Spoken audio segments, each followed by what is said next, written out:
Hello friends, ഭയങ്കര build-up കൊടുത്ത് ചെയ്യണമെന്ന് വിചാരിച്ചൊരു വീഡിയോ ആയിരുന്നു ഈ വീഡിയോ. പക്ഷേ പാളിപ്പോയൊരു വീഡിയോ ആണിത്. എൻ്റെ അമ്മമ്മ ഉണ്ടാക്കുന്നതിൽ എനിക്ക് ഏറ്റവും വൺ ഓഫ് ദി ഫേവറേറ്റ് ആയിട്ടാണ് വാള മീൻ കറി. അപ്പോൾ അതിൻ്റെ റെസിപ്പി കണ്ടാലോ? ചട്ടി എടുത്ത് അതിക്ക് പുളിയിട്ട് വെള്ളം ഒഴിച്ച് തിളപ്പിക്കാൻ വെച്ചു അടുപ്പത്ത്. അതിനുശേഷം ചീനച്ചട്ടി എടുത്ത് എണ്ണയൊഴിച്ച് കടുക് ഉലുവ പൊട്ടിച്ചു. അതിലേക്ക് സവാള, തക്കാളി, ഇഞ്ചി, വെളുത്തുള്ളി, പച്ചമുളക് ഇട്ട് നല്ലതുപോലെ വാട്ടുക. ഇതിലൊരു കോമഡി ഉണ്ട്. ഞാൻ വീഡിയോ എടുക്കുന്നത് കിട്ടും, പിന്നെയാണ് ഞാൻ പറയുന്നത് ഞാൻ വീഡിയോ എടുക്കുന്നുണ്ടെന്ന്. എന്നിട്ട് എന്താക്കി, ഈ ചീൻചട്ടിയിലിട്ടിട്ട് ഈ സാധനങ്ങൾ ഒന്നുകൂടെ പ്ലേറ്റിലോട്ടിട്ട് വീഡിയോയ്ക്ക് വേണ്ടി എനിക്ക് ഒന്നുകൂടെ റീടേക്ക് ചെയ്ത് തന്നു.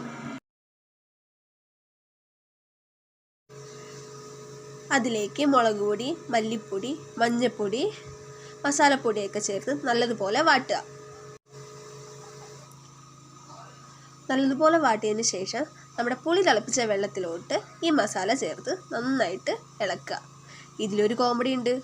വീഡിയോ എടുക്കുന്നത് അറിയാണ്ട് തന്നെ അമ്മമ്മ ഈ സാധനങ്ങളൊക്കെ അതിലേക്ക് ഇട്ടു. അതിനുശേഷം വീഡിയോയ്ക്ക് വേണ്ടി രണ്ടാമത് എനിക്ക് റീടേക്ക് എടുത്തു തന്നതാണ് ഇപ്പോൾ ഈ കണ്ടത്. അതിലേക്ക് മീനിട്ടു. മീനിട്ടതിന് ശേഷം അത് അടുപ്പത്തോട്ട് വെച്ചു. സംഭവം ഇതിൽ വേറെ ഹൈലൈറ്റ് എന്താണെന്ന് വെച്ചാൽ മീൻകറിയുടെ റെസിപ്പിയാണ്. എന്നാലും മീൻ അടുപ്പത്ത് വെക്കുന്നത് വരെ എൻ്റെ കയ്യിൽ ഈ വീഡിയോ ഉള്ളൂ. മീൻ തിളച്ചതോ മീൻ കറി ആയതോ ഒന്നും എൻ്റെ കയ്യിലില്ല. ഇതിലേക്ക് ലാസ്റ്റ് പച്ച വെളിച്ചെണ്ണ ഒഴിച്ച് മീൻ കറി എടുത്തു.